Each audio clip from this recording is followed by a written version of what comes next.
Não adiantou hoje o ministro Marcílio reclamar dos boatos no mercado financeiro. O clima de expectativa com o final dos trabalhos da CPI está mexendo com as cotações.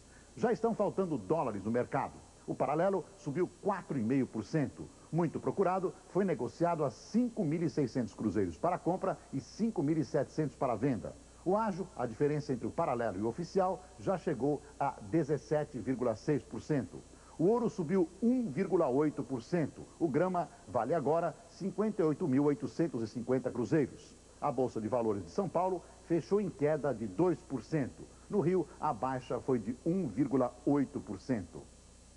Lilian, será que essa situação piora ainda mais na próxima segunda-feira com a divulgação do relatório da CPI? É o que o pessoal está dizendo. O mercado não desiste dos boatos sobre renúncia, às vezes pedido de licença do presidente. O que a gente sabe é que, apesar dos rumores, o ministro da Economia, Marcílio Marques Moreira, continua se articulando para manter o país governável. Ele tem se reunido com frequência com os ministros Jorge Bornhausen e Célio Borja, da Justiça. Os três estão convencidos de que o governo consegue mais de 1/3 para derrubar o pedido de impeachment. Mas já conversam muito sobre o que fazer no dia seguinte. Vão ter que apresentar medidas de impacto na economia. Uma boa parte do mercado concorda com esse raciocínio. Só que enquanto o mercado fala em choque e em dolarização, o ministro Marcílio procura soluções diferentes. Reforma política, avanços ousados nos projetos de modernização, privatização inclusive, e medidas de emergência na área fiscal. O que ele não sabe é se vai ter gente no Congresso, depois de toda essa confusão, disposta a conversar sobre o assunto. Boris. Ninguém sabe, Lilian. Ninguém sabe. Com a primeira versão do relatório nas mãos, quem fez alguma coisa de irregular está citada no relatório? Todos que cometeram erros estão citados no relatório. Esse relatório cita o presidente da República? Ninguém vai ter essa informação privilegiada antes da hora, não, nem os parlamentares, nem a imprensa.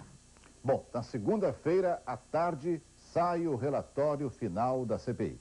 O pedido de impeachment do presidente Collor deve ser apresentado ao presidente da Câmara no final da semana que vem. Carlos Chagas. Em nome dos presidentes dos partidos de oposição, o doutor Ulisses Guimarães vai segunda-feira de manhã ao Rio para convidar o doutor Barbosa Lima Sobrinho, presidente da Associação Brasileira de Imprensa, para assinar, em primeiro lugar, o pedido de impeachment do presidente Fernando Collor. Outras personalidades assinarão, como o presidente da Ordem dos Advogados do Brasil, Marcelo Lavaner. Na segunda-feira, será lido o relatório final da CPI, que na terça será discutido e na quarta, votado. Deverá ser aprovado. Assim, na quinta-feira, ou no máximo na sexta da semana que vem, o pedido de impeachment dará entrada na Câmara dos Deputados. Aquilo que parecia uma hipótese impossível pode tornar-se uma realidade. O dia do juízo final está se aproximando. A crise política brasileira e as acusações de corrupção contra o governo já estão correndo o mundo. São assunto hoje de um editorial do New York Times, um dos principais jornais americanos. O editorial diz que o presidente Collor constrange o Brasil. Com uma tiragem diária de cerca de 1 milhão de exemplares, o The New York Times não é o maior jornal americano, mas é com certeza o mais influente. O editorial de hoje leva o título de Chore pelo Brasil.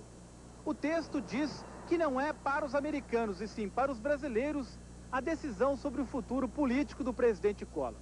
Mas afirma que é do interesse do Washington não levar em conta as personalidades, mas sim a manutenção da democracia e das reformas econômicas no Brasil. Depois de descrever alguns detalhes do escândalo que envolve o governo brasileiro, o editorial diz que o presidente Collor está tentando comprar apoio político no Congresso e que isso pode comprometer as reformas econômicas do ministro Marcílio Marques Moreira no momento em que o Brasil começa a ganhar credibilidade novamente no mercado financeiro internacional. O texto termina dizendo que os brasileiros terão que escolher entre um presidente que colocou o seu próprio futuro adiante do futuro do país ou um vice que foi escolhido sem muito cuidado. De qualquer maneira, diz o editorial do Times, entre aspas, o senhor Collor envergonhou o Brasil. E a revista Visão, que está circulando desde hoje, antecipa os principais pontos do relatório final da CPI do caso PC. Segundo a revista, o presidente Collor vai ser indiciado por crime de responsabilidade.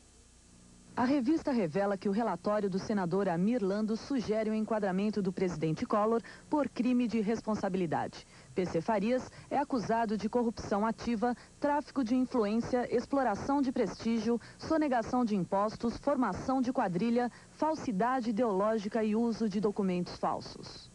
Na revista Visão também são acusados de corrupção ativa o ex-porta-voz da Presidência da República, Cláudio Humberto, a ex-ministra da Economia, Zélia Cardoso de Mello, e seus principais assessores.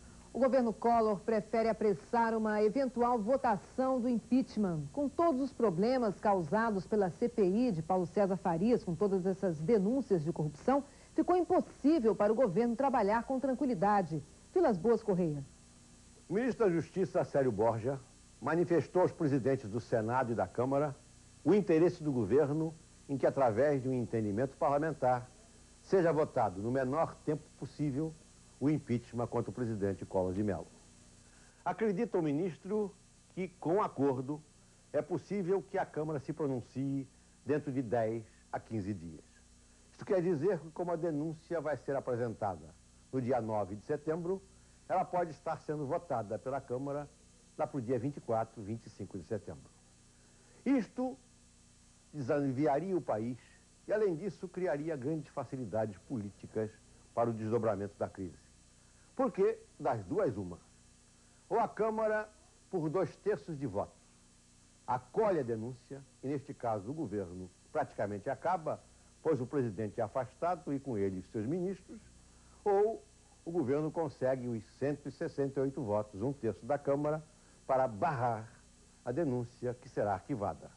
Neste caso, o Ministério pedirá coletivamente demissão para que o governo se reformule politicamente, enfrentando uma nova situação.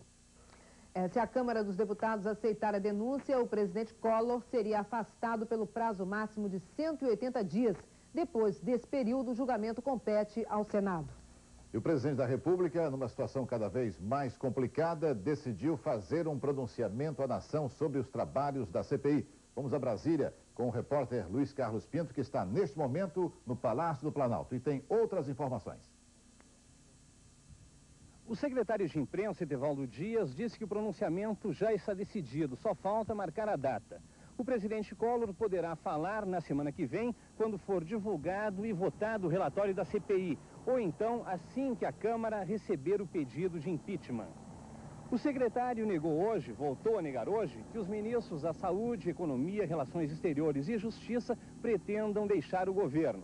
Hoje ele também conversou com o secretário de Ciência e Tecnologia, Hélio Jaguaribe. O secretário Jaguaribe disse que já está irritado com essas notícias sobre a saída dele.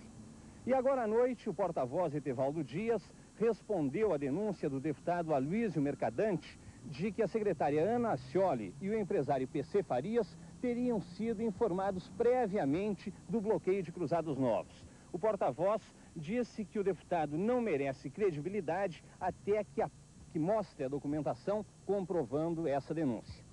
Luiz Carlos Pinto, do Palácio do Planalto, para o Jornal da Manchete. Para esse que eu pretendo administrar, para São Paulo pobre, para que esta São Paulo pobre tenha menos desemprego, para que os postos de saúde da periferia funcionem, dando leite de graça, o remédio de graça e tenham médicos à disposição desta população, para que o ensino seja de boa qualidade, para que esta população tenha segurança, para que a condução seja farta e barata. Chega de enganação. Vote na honestidade. Suplicy Prefeito. Não tem jeito. Tem que ser o Suplicy.